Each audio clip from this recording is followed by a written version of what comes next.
Hey, good evening, good afternoon, good morning, wherever you are in the world. It is Tony from Safe Haven, and I'm recording in my car once again. It's the evening, hence the lighting is dismal, to say the least.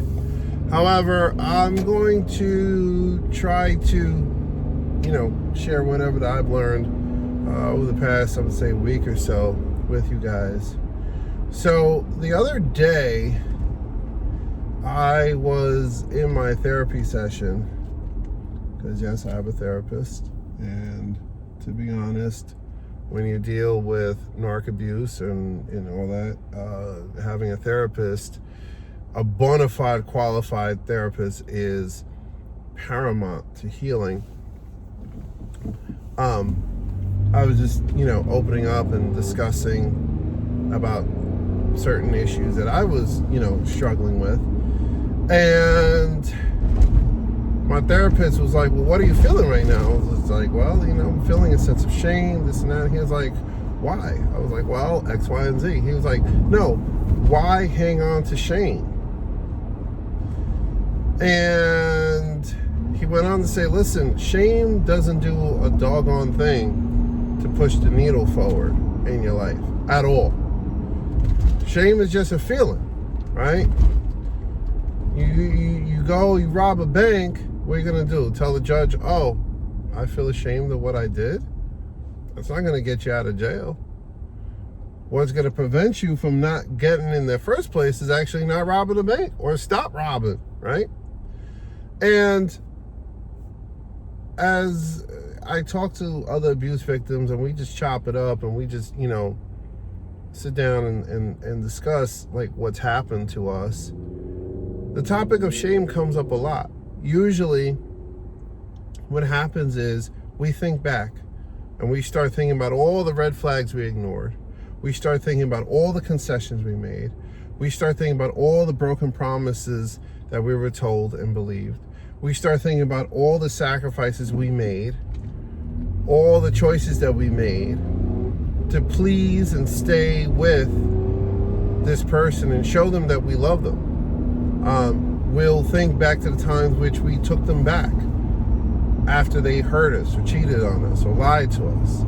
We think about the times that we justify their actions towards us and say, well, they didn't know any better, or they were just struggling, or they just needed to be loved more. That brings shame, because we start to think and feel, well, doggone it, maybe I'm the one who's broken because I believed them, or I took them back, or I allowed them to make me feel really good, and I allowed them to put me on a pedestal and then drop me. And it was so mind-blowingly simple what my therapist shared with me, and I was like, man, I gotta share this with whoever listens, that feeling shame doesn't do anything. Shame doesn't erase the past. The way to frame it, hey, yeah, I made some choices so I could be with this person, but because I was with this person, I now know what I will and will not tolerate in a relationship.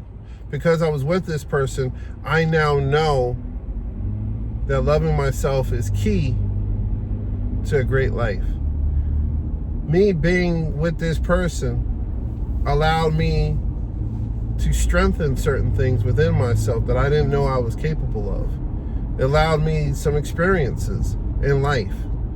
Now I know what I will never allow to happen again to me. That's how you handle it, right? See, narcs deal with shame in a completely different way. They don't actively solve problems, right? Shame is more like a thermostat. It's more of an indicator. It will say, hey, there's something wrong here. There's a problem that needs to be solved. And the way to eradicate that shame, solve the problem. Have that tough discussion, or make that apology, or do that thing you've been pushing off, or come clean about something you've been, hiding under the rug, and then move forward and fix it. that requires you to feel, hey, or to understand, hey, I'm a flawed human being. I am not perfect. I value the people around me. I value myself. Therefore, I'm going to make the changes I need to make, have the conversations I need to have, take the actions I need to take to fix whatever it is that's at the root of my shame. Now, narcs typically don't believe in that. They believe in covering things up.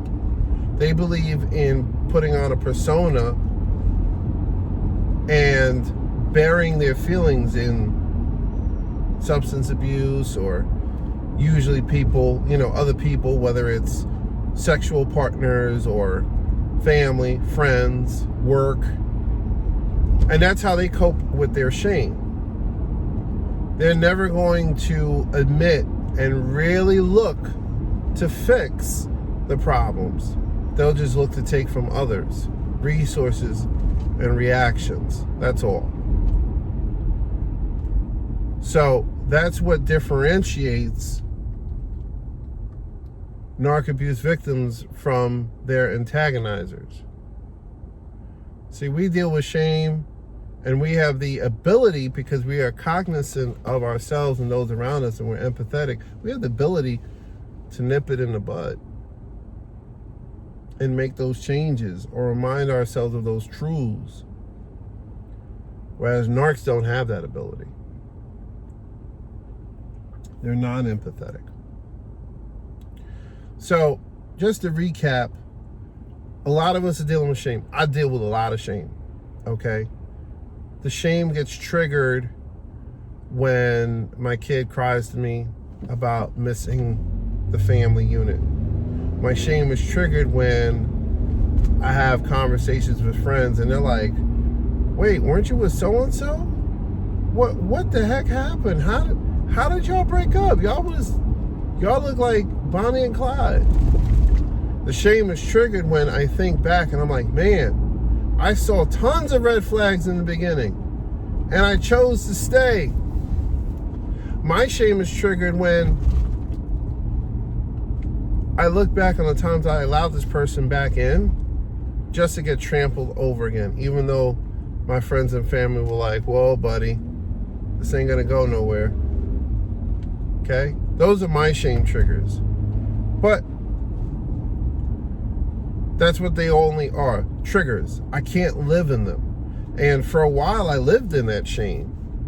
Sometimes a few days at a time, a few weeks at a time, a constant pall of grief and down, maybe a little bit of depression too. I wouldn't say I've struggled with anxiety and depression as I had when I was with my next.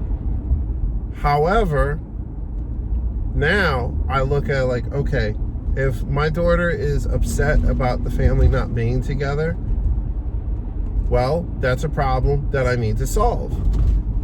I need to communicate and plug in with her. And we need to figure out how to constructively deal with the fact that the family unit she was used to and grew up in is no longer there. Right? That's how I flip it on its head. Or the shame of when I think back, I'm like, man, there were some pretty big, red flags that popped up. In fact, when I think back, the first 3 months of a relationship were gravy, but by the time the 4th and 5th months hit, I started to feel down and depressed because I took certain actions that were against what I really wanted to do. I feel shame for that. Well, what's the problem there? The problem is, number one, living in the past. Can't do that. Can't change the past. Number two, not forgiving myself about the past. Right? Number three, not accepting and saying, you know what? It happened, but I learned from it. I'm different now.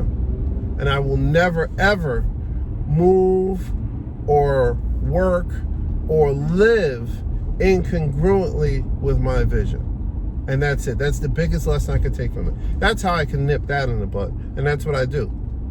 So I'm offering those examples to y'all because I know a lot of us are struggling with shame. Narcs love to target our shame, especially at this time of year. Especially when they're trying to hoover us, right? Don't you miss us? Don't you miss our family? Don't you miss what we're capable of, of being and seeing and doing? Oh, you're the one I only loved. And especially if you're putting up your boundaries and you're firm with them, you're like, nah, you ain't coming back up in here. Or you ain't gonna run your game on me again. They're gonna say, well, how are you gonna not forgive me and this and that? Or they'll play up on your shame by throwing the new supply in your face. Oh, this man is better, or this woman is, is prettier, or, shame. They'll target that. They'll target your shame consistently. All you got to do is be like, all right, what's the real deal? What's the problem that this feeling is triggering? Or that this problem, what's the problem that this feeling is alerting me to? I feel shame because I'm a divorced man or I'm a divorced woman. All right, time for a mindset change. Or I feel shame because, they're throwing their new supply in my face, or they're saying things like, you never understood me and listened to me like Cheryl from accounting did. Or does, right? I feel shame because of that. All right, cool. What's the problem? Well, the problem is I wasn't letting this person walk all over me like a doormat, right? And I'm not going to allow them to walk over me like a doormat. So, at the end of the day, that's how you got to handle shame. It's an alert system. It's a notification. It's like those little beeps and bloops you get when you get on your smartphone or your thermostat, right? That's all it is. It's just a notification. Just an alert. Treat it as it is. Look to solve the problem. And go on and be great. That's all. In life, you're either going through it or you're growing through it. And I hope this video helps you to grow through it. With that said, you all be blessed. Ciao.